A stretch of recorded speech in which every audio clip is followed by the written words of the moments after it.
Splendor, Passion, Discover, Platina, Star City. These are some of the most formidable names in the Indian motorcycle market today.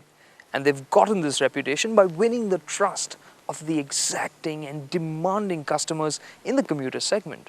It is a long and winding road to get this reputation, which means any new entrant, like this one here, has a tough task ahead of it. But this Pantero has a natural advantage. It's a Mahindra, which means half the battle's already won. So we're going to hit the road and see whether the machine can deliver the rest.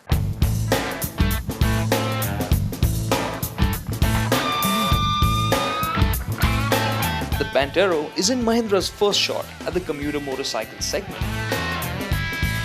In terms of design, the Pantero mimics its predecessor, the Stallion, which means it has quite an angular and pointy face.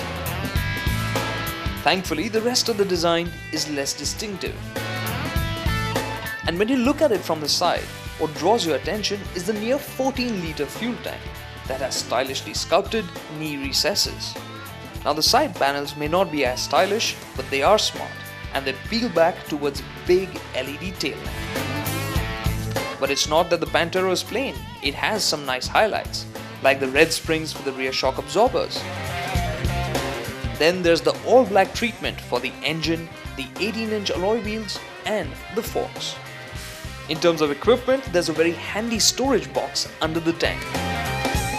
The higher variants of the Pantero also offer electric start and an LCD display for the instrument console. But the LCD display can be a bit hard to read and honestly looks a bit dated. Also, when you look around at the plastics around the instruments or the tank pad, the quality doesn't feel top-notch. Apart from a few styling tweaks, the Pantero's design is identical to the Stallion's when it was launched 2 years ago. So this is a 2-year-old design which didn't look very pretty then. It still looks awkward and a bit gawky. Mahindra really should have updated it. That aside, on the upside, the paint quality is good.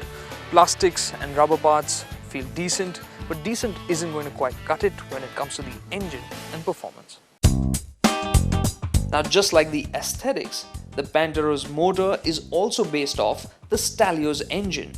Yes, it has the same bore and stroke, but Mahindra has worked hard to cast it in a new light. And to do this, they have used new materials and upgraded the design.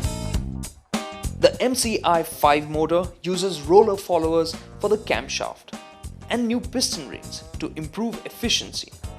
And the gearbox has also been updated. On the road, the difference is immediately apparent.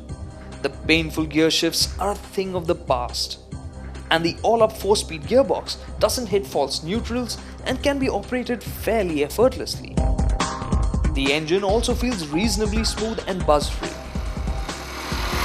That is, unless you head high up into the rev range. Now, to get a sense of the progress, let's compare the Pantero with the Stallion. In a straight line, accelerating from standstill to 60, the Pantero is faster, and at 80 km an hour, it is faster by almost a second.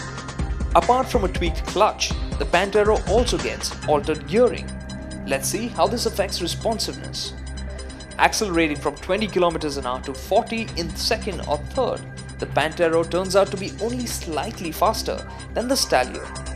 What becomes fairly obvious when riding around in normal city traffic conditions is that when it comes to punch or power delivery, the Pantero is still lacking.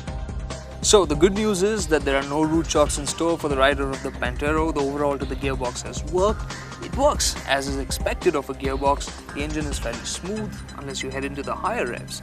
And in terms of performance, it has a bit of an edge over the outgoing Stallion as well. But that's not enough. In terms of performance at lower speeds, I'm talking about responsiveness, not just acceleration. At lower speeds, you'll find that when you dig deeper, it doesn't feel all that crisp and responsive. At higher speeds, it does feel a bit wheezy, and that's reflected in the numbers, which really aren't good enough to match up to the other motorcycles in this segment. But now, let's switch gears and see how the Pantero does in terms of comfort and confidence out on the road.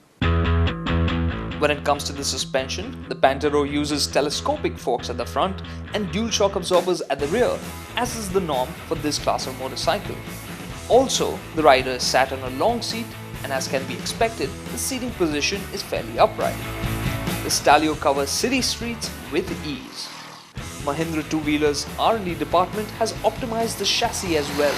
This has helped to save 1.8 kilograms in terms of weight without compromising on stiffness.